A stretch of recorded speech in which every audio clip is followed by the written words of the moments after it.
Judge Alcantara, and the President of Region 4B Coop Chamber, Sir James, is also there. Ang activity po kasi namin will start at 12 noon, no? So, inumpisan lang muna natin ngayon ang press conference. Okay na po. Ayan na yan. Attorney? Dito po.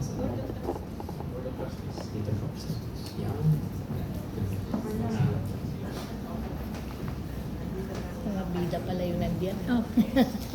Sir Ryan.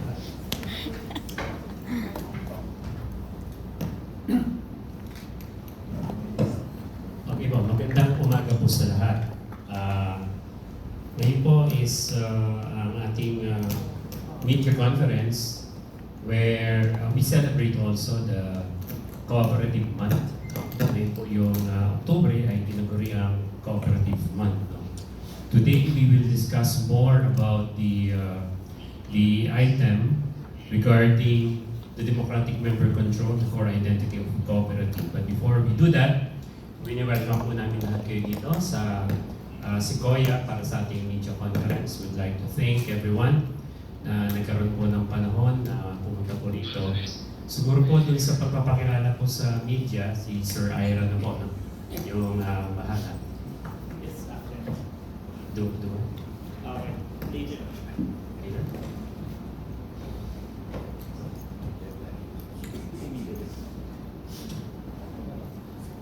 So, good morning everyone. For our media partners, we'll be introducing them one by one later. I would like to acknowledge the presence of our media friends here. So, I think we can continue with the... Sige po. To start with, please allow me to read our press statement related to our media conference today and also in the celebration of Cooperative Month. As we all know, ngayong pong buwan na ito, Octubre, is considered the Cooperative Month. In strengthening the core of the cooperative identity and restoring the fundamental principle of democratic member control, the Philippine Chamber of Cooperatives, Incorporated, in collaboration with Climbs, Life and General Insurance Cooperatives, among others, fortifies the celebration of Cooperative Month this year by holding our first National Co-op Chamber President's Conference in this hotel. The regional presidents of the Co-op Chamber, representing the 16 regions, have united to reinforce the cooperative identity, which will be explained later, and highlight its role in empowering members and their cooperatives in economic, policy-making, governance, and cultural aspects of our society. Since its enactment on December 16, 2020, or the Republic Act 11502, officially declared the month of October of every year as a National Cooperative Month, cooperatives are recognized as conduits and partners of the government in delivering services and programs to the members and to the communities as well. Moreover, cooperatives actively engage in governance and policy making to ensure that cooperative values and principles are upheld at all levels. These values and principles, again, will be explained in a while. The Cooperative Chamber emphasizes that the cooperative's business model should not be modeled after corporations, as they have different business undertakings and declared principles and values. One of the primary distinctions between a cooperative and a company is control. A corporation's control is determined by the number of shares and corresponding shareholding, whereas a cooperative control is defined by the principle of one member, one vote for primary cooperatives and one cooperative, one vote on higher levels of organization.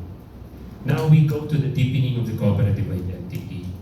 As we all know, the Co-op Chamber is very active in the lobbying for the passage of Senate Bill 2811. This is the substitute bill filed by Senator Amy Marcos.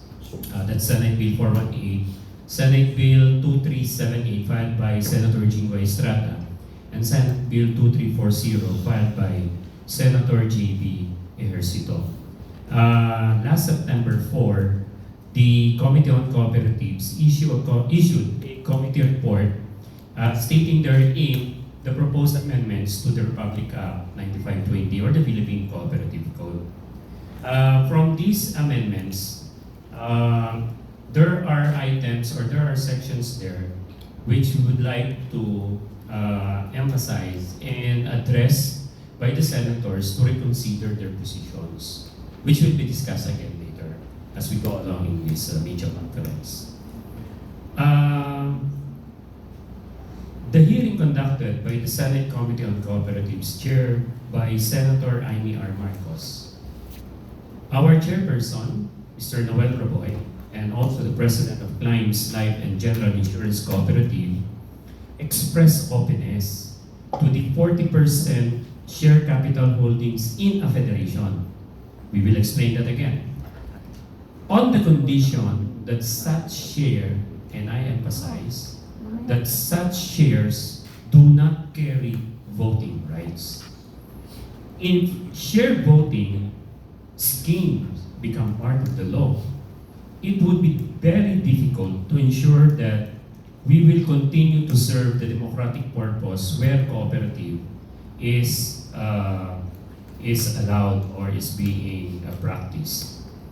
Henceforth, the Coop Chamber will increase our lobbying, our advocacy efforts, including the integration of our plan of actions in 16 regions from bottom-up approaches, incorporating the value of the cooperative identity through collective action.